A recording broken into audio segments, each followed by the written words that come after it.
Tentunya kita harus paham bahwasanya ketika membicarakan pertanyaan mungkar dan nakir, maka di situ ada sebuah ujian, ada sebuah fitnah kubur. Sudah sering saya sampaikan, fitnah kubur itu umum. Dia bisa bermakna positif, dia bisa bermakna negatif. Fitnah kubur itu bisa jadi naimul kubur dan bisa jadi andabul kubur. Ujian di dalam kubur itu berujung kepada dua perkara yang pasti, mendapatkan kenikmatan kubur ataupun mendapatkan adab kubur. Tentunya ketika kita akan membahas tentang malaikat mungkar dan nakir yang mereka akan menjadi penguji kita dalam perjalanan kita bermalam yang pertama di alam kubur, tentunya ini erat kaitannya dengan ayat yang kedua pada surat Al-Mulk. Allah menyampaikan, alladzi khalaqal mauta wal hayata liyabluwakum ayyukum ahsanu amala. Allah itu menciptakan kehidupan, Allah menciptakan kematian, liyabluwakum ayyukum ahsanu amala, untuk menguji kita siapakah yang terbaik di dalam amal-amal yang dilakukan pada kehidupan di dunia. Makanya orang yang meninggal dunia itu pada dasarnya adalah orang yang telah selesai ujiannya. Tinggal bagaimana dia mendapatkan rapotnya dari ujian yang telah dia lewati ketika di dunia. Maka sesungguhnya itu pula yang kemudian kita harus pahami. Kehidupan ini adalah ujian.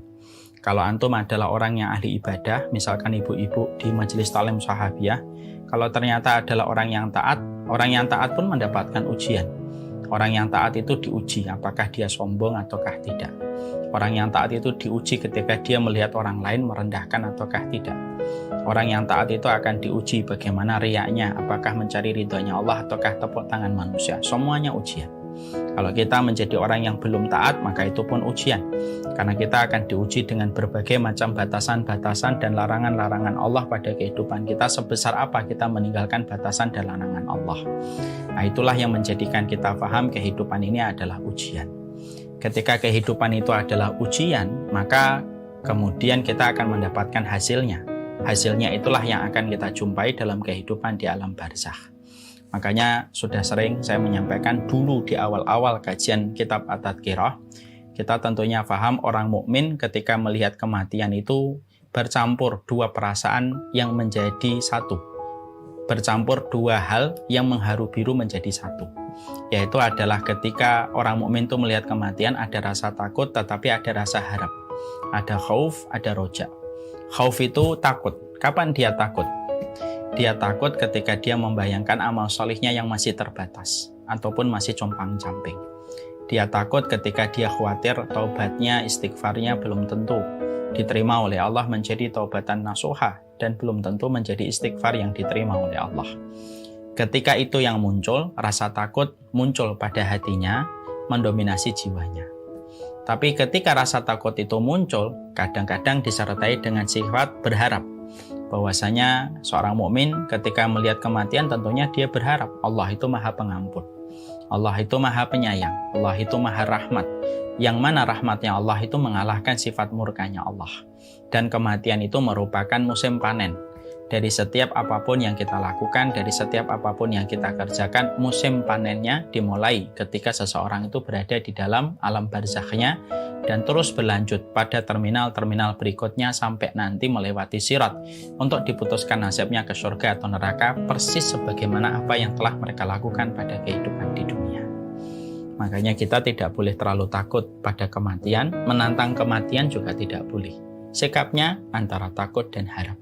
Kalau takut yang muncul ditambahi dengan harapan bahwasanya Allah Maha Pengampun. Kalau harapannya terlalu besar harus disertai dengan rasa takut supaya kita tetap beramal. Karena rasa takut itu kayak rumah dengan penghuninya. Karena dengan rasa takut itulah kita akan merasakan keramaian pada hati kita untuk beribadah kepada Allah.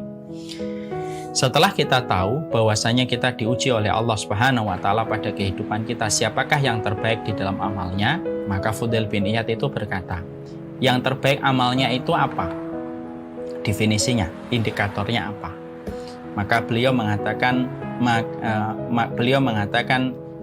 ayyukum ahsanu alladzi khalaqal mauta wal hayata liyabluwakum ayyukum ahsanu amala. Ahsanu amala itu indikatornya, barometernya ada dua. Akhlas wa aswab.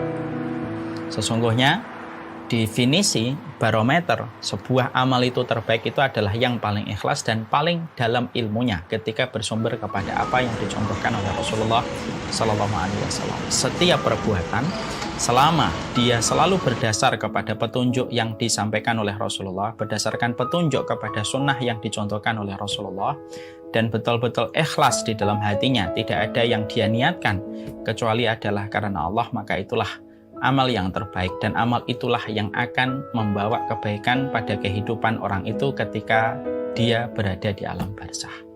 Itulah yang kemudian kita harus paham. Setelah kemudian kita mengetahui bagaimana hakikat kehidupan kita menjadi ujian dan kebaikan amal terbaik kita berdasarkan kepada barometer keikhlasan kita dan keilmuan kita, maka kemudian di dalam hadis ini diterangkan dalam riwayat Bukhari dari Anas bin Malik bahwasanya ketika seseorang itu bermalam yang pertama di alam kuburnya, maka tentunya kita sudah paham. Siapapun yang bermalam yang pertama di alam kubur, maka sesungguhnya alam kubur tidak mengenal siang dan malam. Dan sesungguhnya alam kubur itu gelap. Alam kubur itu gelap. Alam kubur itu sempit. Ya, sebagaimana kita menjumpai bagaimana sebagaimana satu hadis dari Rasulullah SAW bahwasanya Rasulullah itu mengatakan setiap manusia yang meninggal dunia akan melewati sebuah lubang yang kecil. Kalaulah ada yang bisa selamat dari lubang yang sempit itu, pastilah anak kecil itu selamat, dan anak kecil pun tidak selamat dari lubang yang sempit itu ketika dia menuju kepada alam barzakh pertama kali.